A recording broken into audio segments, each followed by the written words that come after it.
ओम नमो भगवते वासुदेवाय नमः। पौष पुत्रदा एकादशी व्रत कथा। धर्मराज युधिष्ठिर ने भगवान श्री कृष्ण से पूछा, हे प्रभु, कृपया मुझे पौष माह की एकादशी के व्रत के बारे में बताइए। इस दिन किस देवता की पूजा करनी चाहिए? इसकी उचित विधि क्या है? इस पर भगवान श्री कृष्ण ने उत्तर दिया, हे राजन, पौष माह के शुक्ल पक्ष की एकादशी का नाम पुत्रदा एकादशी है। इस व्रत को विधि पूर्वक करना चाहिए। इस व्रत में भगवान नारायण की पूजा करनी चाहिए। इससे प्राप्त पुण्य से मनुष्य गुणवान, ज्ञानी और वैभवशाली बनता है। अब मैं इससे संबंधित एक कथा कहता हूँ। प्राचीन काल में भद्रावती नामक एक नगरी थी, जिस पर सुकेतुमान नाम का राजा राज्य करता था। वह निसंतान था और उसकी पत्नी का नाम शैव्या था। पुत्र न होने की चिंता के कारण दंपति सदैव चिंताग्रस्त रहते थे।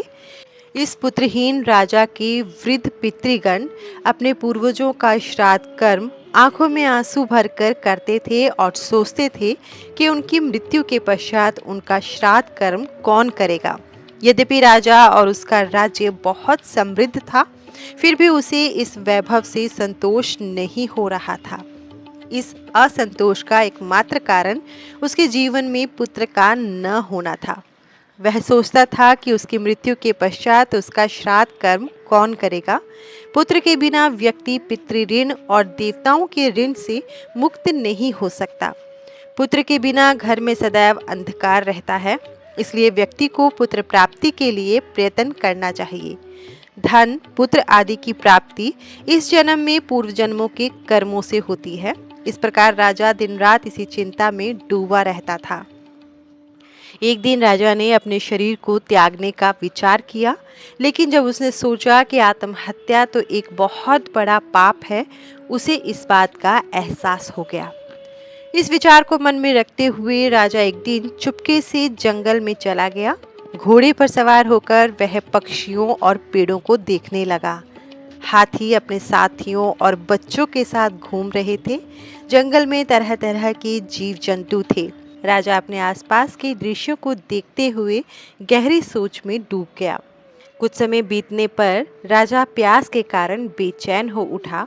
पानी की तलाश करने लगा। थोड़ी दूर जाने पर उसे एक तालाब मिला। तालाब के चारों ओर तपस्वियों के आश्रम थे। उसी समय राजा का दाहिना अंग फड़कने लगा। इस शुभ संकेत से प्रसन्न होकर राजा घोड़े से उतरा और तालाब के किनारे बैठे तपस्वियों को प्रणाम करके उनके सामने बैठ गया। राजा को देखकर एक ऋषि बोले, हे राजन, हम आपकी उपस्थिति से अत्यंत प्रसन्न हैं। कृपया हमें बताएं कि आप इस स्थान पर कैसे और क्यों आए हैं। जवाब में राजा ने उनसे पूछा, हे ऋषियों, आप कौन हैं और यहाँ क्यों आए हैं, कृपया मुझे बताएं। ऋषि ने उत्तर दिया, हे राजन, आज पौष शुक्ल पक्ष की शुभ एकादशी है। हम विश्व देव हैं और हम इस तालाब में पवित्र स्नान करने के लिए यहाँ आए हैं, क्योंकि एकादशी के 5 दिन बाद माघ स्नान का पवित्र पर्व मनाया जाएगा। ऋषि की बात सुनकर राजा ने कहा, हे ऋषिवर, मेरा कोई पुत्र नहीं है। यदि आप मुझ पर प्रसन्न हैं तो मुझे पुत्र प्राप्ति का वरदान दीजिए। ऋषि ने उत्तर दिया, हे राजन, आज पुत्रदा एकादशी है। यदि आप इस व्रत को अवश्य करें तो उत्तम रहेगा। प्रभु की कृपा से इस एकादशी के व्रत के पुण्य से आपको निःसंदेह पुत्र की प्राप्ति होगी। राजा ने ऋषि की बात मानकर एकादशी का व्रत रखा। द्वादशी को पारण किया, ऋषियों को प्रणाम किया और अंत में अपने महल को लौट आया। अंत में रानी गर्भवती हुई और 9 महीने बाद उसने एक पुत्र को जन्म दिया, जो सचमुच रतन था। अंत में राजकुमार बड़ा होकर अत्यंत पराक्रमी, धनवान, यशस्वी और प्रजापालक हुआ।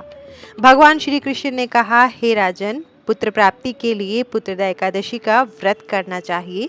जो मनुष्य इस एकादशी की महिमा सुनते और सुनाते हैं, उन्हें जीवन में स्वर्ग की प्राप्ति होती है और परलोक में मोक्ष की प्राप्ति होती है। धन्यवाद।